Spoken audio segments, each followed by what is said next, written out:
Hello, my name is Chameleonish, and today I will be reviewing Ship of Magic, Book 1 in the Life Ship Traders trilogy by Robin Hobb. This is also Book 4 in the realm of the Elderlings, I believe. And before we get into this review, be warned, there are spoilers ahead, so if you have not yet read this book, guess you have to go read it before watching this video.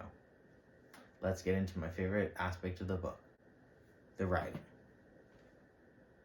Now, the writing in this book is my favorite part of the book for a couple of reasons. First of all, it's my favorite kind of writing, which is Robin Hobb's.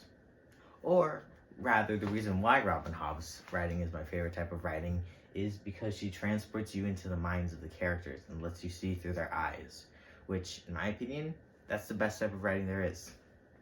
And she does it the best. Her word choice is eloquent, yet it's not like she just picks from a thesaurus. And I think it's also really just, it feels homey, I guess, but also like comfortable, just like you're in a character's head. And for some reason, that's comfortable. Moving on to my second favorite aspect of the book, we have the world. Now, the world building, first of all, we've got these talking ships. That's really cool. Second of all, the world feels pretty fleshed out and lived in, or at least the parts of it which we see. I mean, we've got like 3 whole maps. Along with that, it's the same world as the Farseer trilogy. She takes the fact that they're in the same world and like alludes to it slightly, but like not too much, just enough. Like, oh, those barbarians up in the north in the 6 duchies. I think that's like really, really cool the way she does it. Maybe, I mean, I don't think she's gonna write anymore in the world, but if she could just go up above 6 duchies, flesh out that would be cool too. So yeah, the world's pretty cool. Moving on to the plot. Now, the plot of this book, a lot faster, a lot more stuff happened in it, a lot more interesting than the Farseer trilogy. The pacing was so much smoother, I'd say. So yeah, the plot was just a big step up. Now, a lot of stuff happened. The one thing I do have to say is that there were a couple of, or 2, I think, or 3, I don't know, time jumps where it would end one season, then abruptly a lot of stuff would be different. Like, not too much stuff, like just a tad bit of stuff would be different in the next season. And that felt a little jarring the first time it happened.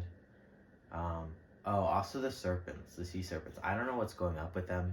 It took me like until 3/4 of the way through the book for me to know that they were sea serpents, because I was just really confused. I'm not sure where to place that in all of this, but yeah, it was pretty confusing. And then finally we go on to the worst aspect. It's all really good. It's still really good. Like the characters are so really good. Like, yes, I'm gonna say hands down worst aspect for me. But like, it's like, so here's the top. Here's the writing. Here's the world. Here's the plot. Here's the characters. Now, that's a pretty clear difference. Doesn't mean it's not so close to the top. So the characters, we've got a lot of them. And we've got a lot more POVs than the Farseer trilogy. I keep looking, you can't even see that. Here's the Farseer trilogy. I'm not just pointing up. It's up there. Don't worry. I should probably bring this right in center. But yeah, it's up there. It's just out of view.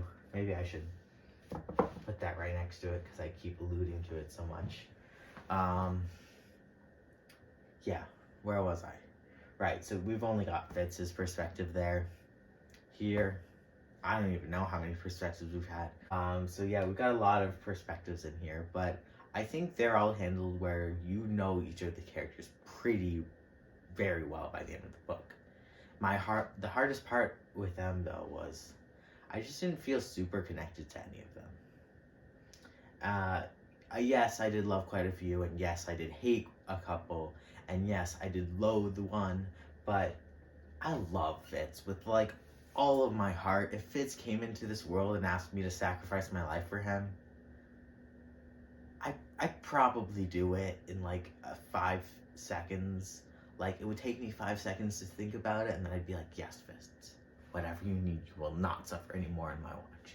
So yeah, I don't have that for any of these characters.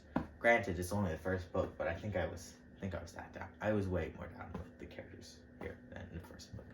But that's why I'm gonna rate the characters much lower than the rest, because as much as I love them, they don't hold a candle to Fitz. Yeah. And yeah, they don't hold a candle to Fitz. And this is just the first Fitz trilogy. I mean, imagine how much I'm gonna love Fitz after the next 6 books of Fitz. So yeah.